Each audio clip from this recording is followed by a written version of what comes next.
Reducing echelon form அப்படின்னு சொல்லிட்டு கேட்டிருக்காங்க. இப்போது இந்த இடத்துல உங்கள் மேட்ரிக்ஸ் வந்து எம்மும் எண்ணும் ஈக்குவலாக இருக்குது. அதாவது உங்கள் ஆர்டர் வந்து ஈக்குவலாக இருக்கும் பட்சத்தில் ஒரு நான் வந்து லைக் இங்கே ஒரு 3x3 மேட்ரிக்ஸ் கொடுத்துருக்கேன். ஓகேங்களா? இப்போது இந்த 3x3 மேட்ரிக்ஸ் இப்போ இந்த மாதிரி ஏபிசிடி அப்படின்னு சொல்லிட்டு மேட்ரிக்ஸ் இருக்குது. அந்த மேட்ரிக்ஸுக்கு இப்போது ஆர்டர் வந்து சேமாக இருக்கிறதுல ஃபஸ்ட்டு நம்ம என்ன பண்ணணும்னா, இந்த ஏங்கிற எலமெண்ட் இருக்கான் பார்த்தீங்களா, அவனை முதல்ல ஒன்றாக்க வேண்டும். ஓகேங்களா? ஃபஸ்ட் ரோவில் ஃபஸ்ட் எலமெண்ட்டாக இருக்கிற ஆளை வந்து நான் ஒன்றா மாற்றணும். சரிங்களா? முதல்ல ஒன்றா மாற்றிட்டு அதுக்கு கீழே இருக்க எலமெண்ட்டை வந்து நான் 0 ஆக்கணும். இந்த டியும் ஜியும் நான் 0 ஆக்கணும். அப்படி டியும் ஜியும் 0 ஆக்கிறதுக்கு இங்கே முதல்ல ஒன்றா மாற்றிடுவோம். ஒன்றா மாற்றிட்டு அதுக்கப்புறமா என்ன பண்ணுவோம், இந்த 1 மூலியமா நான் வந்து இங்கே வந்து இந்த ரோவை எப்படி மல்டிபிள் பண்ணும்போது எனக்கு இவன் மூலியமா இவன் வந்து 0 ஆகிற மாதிரி, அதேமாதிரி இவன் மூலியமா இவன் 0 ஆகிற மாதிரி அப்படின்னு சொல்லிட்டு நான் பண்ணுவேன். சரிங்களா? அது வந்து ரோ ரிடக்ஷன்னு சொல்லுவாங்க அந்த மெத்தடை. அதுக்கப்புறமா இது ரெண்டுத்தையும் 0 ஆக்கின பிறகு இப்போ சி இங்கேன்னு இருப்பான். சரிங்களா? இங்கே வந்து சாரி இந்த இடத்துல எழுதுன தப்பாக எழுதிட்டேன். இங்கே வந்து பி இருப்பான், இங்கே வந்து சிஏ, இங்கே எஃப்னு இருந்திருப்பான். ஓகேங்களா? இப்போது இந்த இடத்துல பார்த்தீங்கன்னா ஈன்னு இருந்திருப்பான். ஈக்கு கீழே இருக்க எலமெண்ட்டு பார்த்தீங்கன்னா அவனை 0 ஆக்கணும். அதுக்கு ஈங்கிற எலமெண்ட் மூலியமாக இந்த எலமெண்ட்டை 0 ஆக்கிடுவேன். இங்கே பார்த்தீங்கன்னா ஒரு ட்ரையாங்கிள் மாதிரி ஒரு ஃபார்மேட்டுக்கு கொண்டு வருவேன். சரிங்களா? இந்த மாதிரி ட்ரையாங்கிள் மாதிரி ஒரு ஃபார்மேட்டுக்கு கொண்டு வந்துட்டுனா அதோட ஸ்டாப் பண்ணிக்கலாம் நம்மளோட ஐட்ரேஷன்ஸை. ஓகேவா?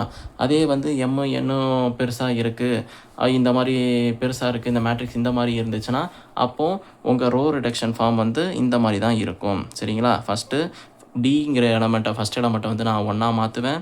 மாற்றின பிறகு அதுக்கு கீழே இருக்க எலமெண்ட்டை வந்து இந்த 1 மூலிமா நான் வந்து இந்த 2 எலமெண்ட்டும் நான் 0 ஆக்கிட்டு அதுக்கப்புறமா எஃப்ங்கிற எலமெண்ட்டை வந்து மூலியமாக இந்த எலமெண்ட்டை 0 ஆக்குவேன். அதே மாதிரி தான் இங்கேயும். இங்கே பார்த்தீங்கன்னா உங்கள் ரோ அதாவது இது வந்து பார்த்தீங்கன்னா உங்களுக்கு ரோ வந்து பெருசாக இருக்கும், காலம் வந்து சின்னதாக இருக்கும். இங்கே வந்து ரோ பெருசாக இருக்குது, காலம் சின்னதாக இருக்குது. சரிங்களா? காலம் வந்து இங்கே பார்த்தீங்கன்னா இது வந்து என்னது 4 ரோ 3 காலம் அப்படின்னு இருக்கா. அப்போது இவன் பெருசாக தானே இருக்கான். அப்படி இருக்கும்போது உங்கள் ரோ ரிடக்ஷன் ஃபார்ம் வந்து இந்த ஒரு ஃபார்மேட்டில் தான் இருக்கும். பார்த்தீங்கன்னா இதை நான் அந்த ஏங்கிற எலமெண்ட்டை வந்து நான் ஒன்றா மாற்றிப்பேன். ஒன்றா மாற்றிட்டு அதுக்கு கீழே இருக்க எலமெண்ட்டை வந்து 0 ஆக்குவேன். எப்படி இந்த 1ங்கிற எலமெண்ட் மூலியமாக. அதேமாரி எலமெண்ட்டை வச்சு கீழே இருக்கிற 2 எலமெண்ட்டையும் 0 ஆக்குவேன். அதேமாதிரி ஐங்கிற எலமெண்ட்டை வந்து இந்த 0 ஆக்கிடுவேன். ஸோ இந்த மாதிரி தான் இருக்கும். சரி, இதுக்கு ஒரு எக்ஸாம்பிள் போட்டு காமிப்போமா? இப்போது எக்ஸாம்பிள் 1.18ல் இந்த மாதிரி அந்த எக்ஸாம்பிளை நான் போட்டு காமிச்சிட்றேன். அது உங்களுக்கு மூலியமாக தெரிஞ்சிடும். ஃபர்ஸ்ட் ஆஃப் ஆல் நமக்கு வந்து இங்கே 2ங்கிற ஒரு எலமெண்ட் இருக்கான்.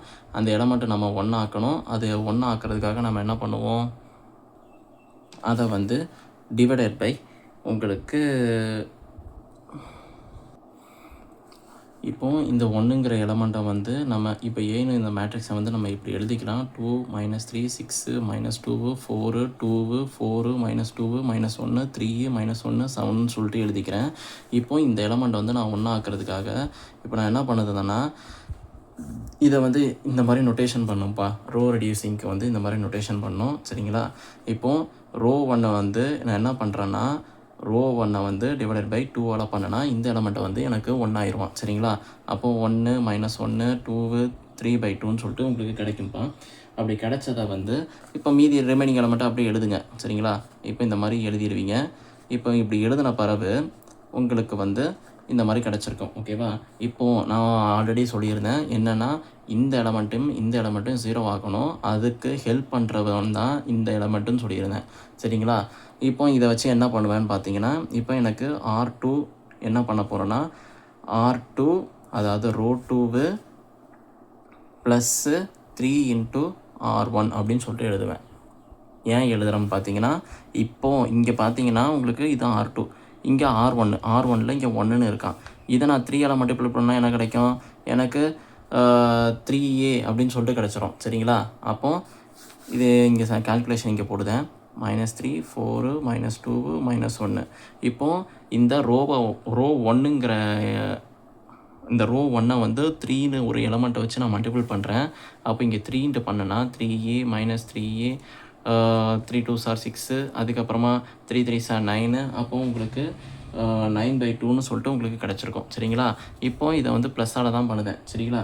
இப்போ ப்ளஸ்ஸால் பண்ணும்போது உங்களுக்கு அப்படியே வந்துடும். இப்போ நான் ஏன் இந்த மாதிரி பண்ணேன் அப்படின்னு பார்த்தீங்கன்னா, இந்த 1 அப்படிங்கிறத வந்து எந்த ஒரு இதனாலும் மல்டிபிள் பண்ணாலும் இந்த எலமெண்ட்டுக்கு ஏற்ற மாதிரி மல்டிபிள் பண்ணும்போது இங்கே 3ன்னு கிடச்சிருவான்.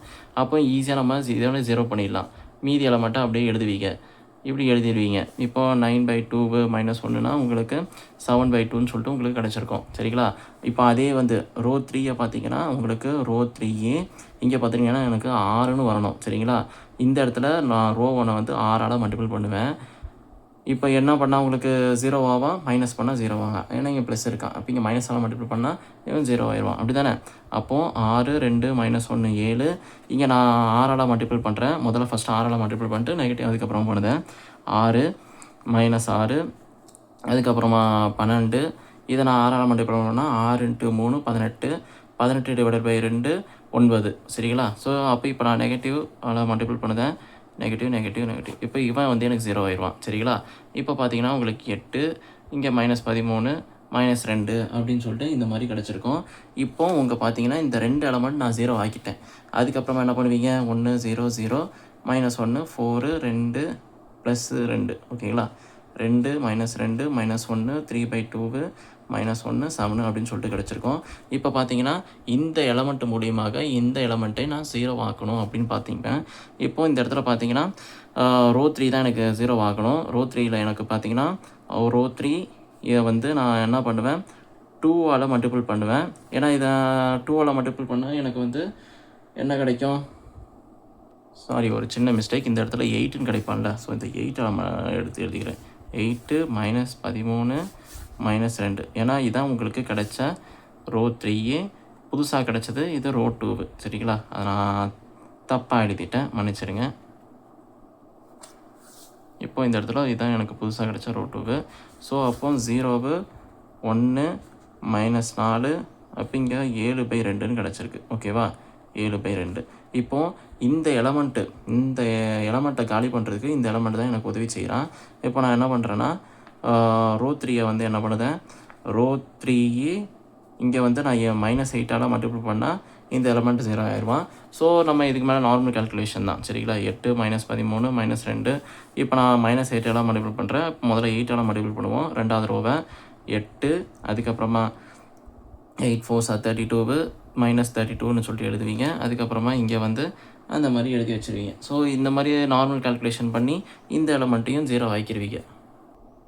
இப்போ இந்த மாதிரி நீங்கள் 7 8 சார் வந்து உங்களுக்கு 56. 56 / 2னா உங்களுக்கு 28ன்னு சொல்லிட்டு கிடைக்கும்.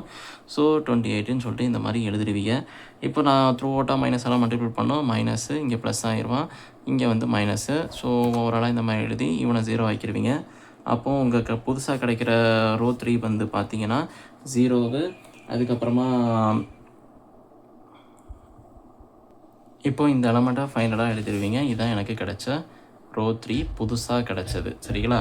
இப்போது இந்த எலமெண்ட் எனக்கு 0 ஆயிடுறான். அப்போது இங்கே 8ங்கிற எலமெண்ட் வந்து இங்கே 0 ஆயிடுனா 0 0 0 1 -1 1 2 -4 மைனஸ் இங்கே +19 19 -30 அதுக்கப்புறமா உங்களுக்கு 7/2 3/2. சரிங்களா?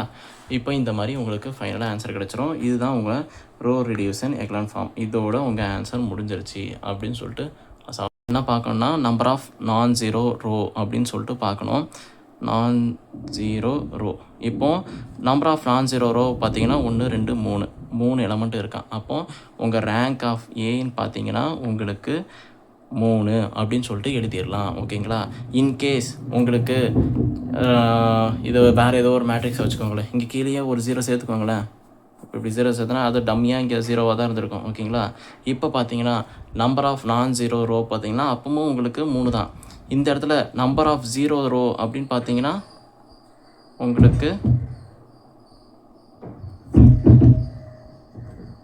உங்களுக்கு நம்பர் ஆஃப் 0 ரோஸ் வந்து இந்த இடத்துல எனக்கு 1ன்னு கிடச்சிருக்கு. ஏன்னா உங்கள் ரோவில் இருக்க எல்லா எலமெண்ட்டும் 0s ஆயிரான். ஓகேங்களா? அப்படிங்கிறத வந்து 0 ரோஸ்ன்னு சொல்லுவாங்க. நமக்கு தேவை என்னன்னு பார்த்தீங்கன்னா நம்பர் ஆஃப் நான்-0 ரோஸ் எத்தனை இருக்குது அப்படிங்கிறது தான் நம்ம கேள்வி. இங்கே பார்த்தீங்களா 3. இப்போ நம்ம ரேங்க் ஆஃப் ஏ வந்து 3. அவ்வளோதான், முடிஞ்சிருச்சு. இதுதான் ரோ ரெடியூசிங் எக்லன் ஃபார்ம் இல்லை ரோ ரிடக்ஷன் அப்படின்னு சொல்லுவாங்க. இந்த மெத்தட் உங்களுக்கு 2 விஷயம் உங்களுக்கு புரிஞ்சிருக்கும்னு நினைக்கிறேன். சரிங்களா? இப்போது காஸ் ஜோர்டான் மெத்தடு